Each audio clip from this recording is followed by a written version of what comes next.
জানিস তাতান, আমি জীবনে না এই পুজো আচ্ছা খুব একটা বিশ্বাস করিনি, কিন্তু এখন ভাবছি আমাদের বাড়িতে একটা পুজোর ব্যবস্থা করতেই হবে।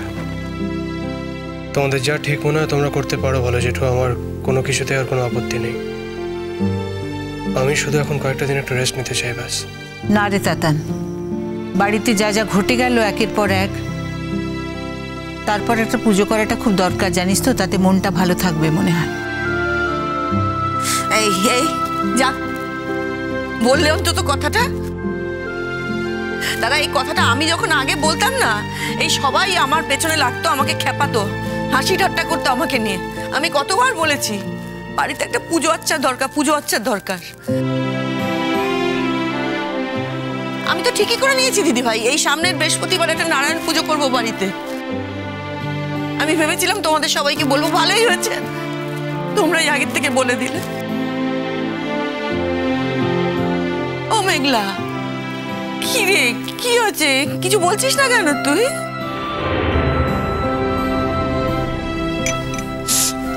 ও বলবে কি, ও সে থেকে কেঁদেই যাচ্ছে। আচ্ছা আচ্ছা, তুই কেমন বোকা মেয়ে বলতো মেঘলা, এখন কি তোর কাঁদার কথা বলতো? অদ্ভুত। আরে বাবা, এতদিন পর তাতান কত কষ্টের পর বাড়িতে ফিরে এসছে, আর তুই এখন কাঁদছিস। তোর দেখছি সবকিছুতেই উল্টো। আমি কাঁদছি না দিদি ভাই, কোথায় কাঁদছি বলো? কাঁদছি না। কাঁদতে দাও বৌমনি, ওকে কাঁদতে দাও, আটকেও না। এতদিন ধরেও নিজের কান্না আটকে রেখেছিল, চোখের জল আটকে রেখেছিল। এত কিছু হয়ে গেছে এই কদিনের মধ্যে। আসলে এতদিনের একটা লড়াই চলছিল, তো ফাইনালি সেই লড়াই আমাদের জিত হয়েছে।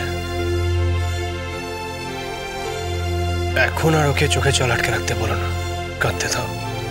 ও যতটা কাঁদার কাঁদতে দাও, হালকা হয়ে নিতে দাও ওকে।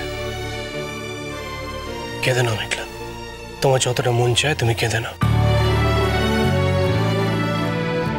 এই দেখো, আজকের এমন একটা দিনে এরকম কান্নাকাটি করে নাকি ও মেঘলা মা?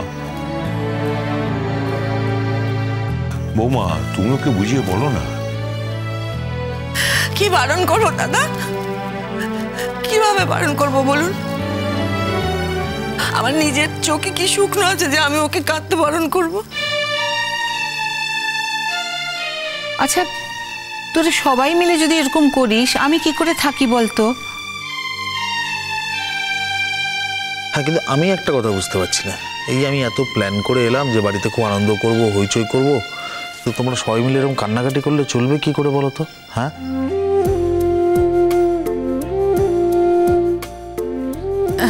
হ্যাঁ সত্যি তো। আর দেখো, পিকলুটাও বাড়ি নেই, ও থাকলেও কত হইচই হতো, সবাই মিলে কত মজা করতে পারতাম, তাই না? আমিও সেটাই ভাবছিলাম, পিকলুদা কোথায়, একবার দেখতে পেলাম না তো।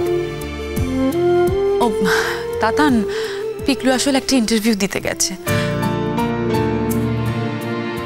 মানে ওকে যেতে হয়েছে। ও যাবে নাই ঠিক করেছিল, কিন্তু বাবা আর মামনি ওকে জোর করেই পাঠালো। তবে ও অনেকবার ফোন করেছে জানো, আমার সঙ্গে অনেকবার কথা হয়েছে। কই আমাকে একবারও ফোন করেনি তো? ও বলেছে ও যা বলার এসে তোকে সামনাসামনি বলবে, মানে ওভার দ্য ফোন কিচ্ছু বলবে না। অদ্রিজা কোথায়?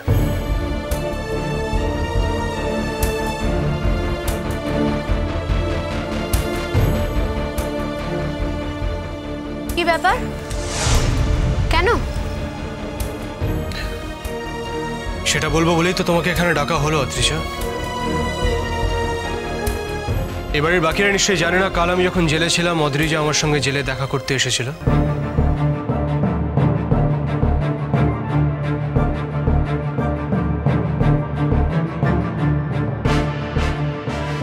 তাই নাকি? তুই দেখ দেখা করেছিলি ওর সঙ্গে? আমার কাছে অপশন ছিল না বলো জেঠু। ও তো আর আমাকে জানিয়ে আসেনি, সোজা জেলের মধ্যে ঢুকে পড়েছিল। তুই এত কিছুর পরেও আমাদেরকে ছাড়বি না দিদি ভাই? তোর কি চাই বলতো? না আমি সত্যি বুঝতে পারছি না কি চাই তোর। দেখ মেঘলা, আমি না অনুরাগের একজন শুভাকাঙ্ক্ষী। আমি চাই ওর ভালো হোক, আর তাই ওকে আমি কিছু কথা বলতে গিয়েছিলাম।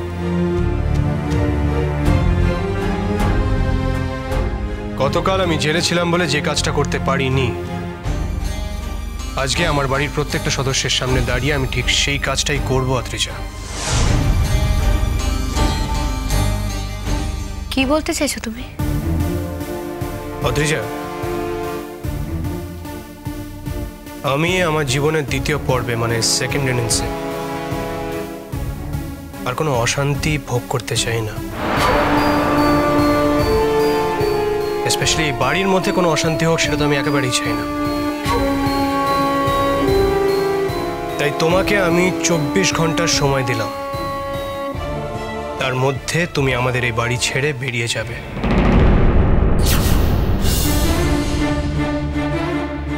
Is that clear? তোমার কথায়?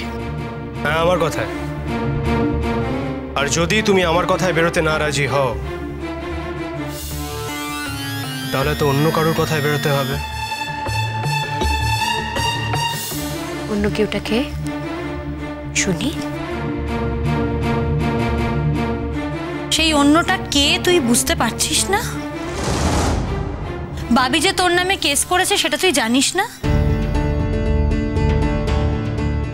পুলিশের খাতায় যে তোর নামে রিপোর্ট লেখা আছে সেটা তুই জানিস না? এই যে কেসটা হলো, এর ফলো আপ কেস যে তোকে নিয়ে হতে পারে সেটা তুই জানিস না? নাকি তুই এতটাই অন্ধ হয়ে আছিস যে এসব কিছুই তোর মাথায় থাকছে না? দেখ মেঘলা, কেসটা শুরু হওয়ার সঙ্গে সঙ্গেই জেলে নিয়ে যায় না। আর যদি ধরে নিলাম আমাকে নিয়ে যায়ও, তাহলে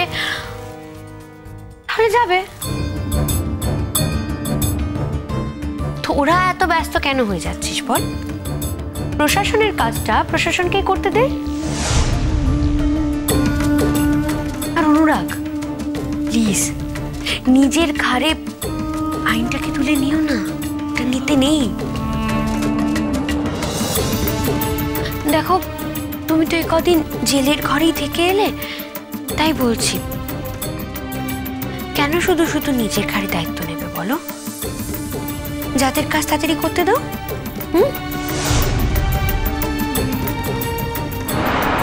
খবরদার দিদি ভাই, অনুরাগের সাথে তুই এইভাবে কথা বলবি না। তোমার দেখছি লজ্জা শরম বলে কোনো ভালাই নেই। আমি অনেক খারাপ মানুষ জীবনে দেখেছি অদ্রিজা, কিন্তু তোমার মতো খারাপ মানুষ আমি জীবনে দেখিনি। সারাটা জীবন শুধু ওই খারাপ হওয়ার সাধনাটাই করে গেলে। এর থেকে অনেক কম পরিশ্রমে অনেক কম কষ্ট করে তো ভালো হওয়া যায়। তা সেই সাধনাটা একবার করে দেখতে পারতে। অদ্রিজা, তুমি এই বাড়ির প্রত্যেকটা মানুষকে ছোট করেছো, আর এবারে সব থেকে বেশি ছোট তুমি করেছো আমাকে। আমাকে ছোট করেছো সব থেকে বেশি। তুমি আমার বিশ্বাসকে ছোট করেছো, আমার বিশ্বাসকে ঠকিয়েছো তুমি।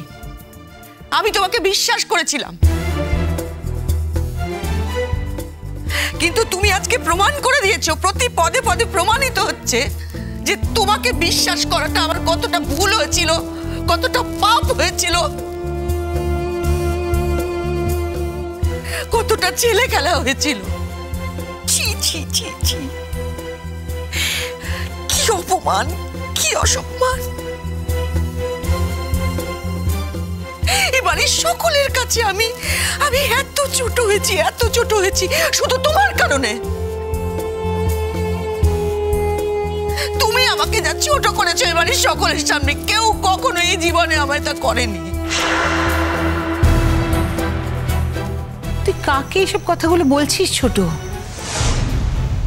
এই কথাগুলো কি ওর গায়ে লাগছে নাকি? পিকলু তো এই মেয়েটার জন্য পিকলু বাড়িতে থাকে না, পালিয়ে পালিয়ে বেড়ায় ছেলেটা। ওর মুখোমুখি শুদ্ধ হতে চায় না। ও কি কারোর কথার ধার ধারে? সকলের ইচ্ছের বিরুদ্ধে গিয়ে ও বাড়িটাকে নিজের কবজায় রেখে দিয়েছে। প্রত্যেকের ইচ্ছের বিরুদ্ধে গিয়ে এই মেয়েটা এই বাড়িতে পড়ে আছে। মামুনি প্লিজ, পড়ে আছে বলো না, পড়ে ছিল, কিন্তু এখন তো আর ওর হাতে কোনো সুযোগই নেই পড়ে থাকার। 2 দিন, জাস্ট আর 2 দিন অত্রিজা। মামুনি কটা দিন অপেক্ষা করে নাও, তারপর আমাদের কাউকে আর এত কথা বোধহয় বলতে হবে না, তাই না?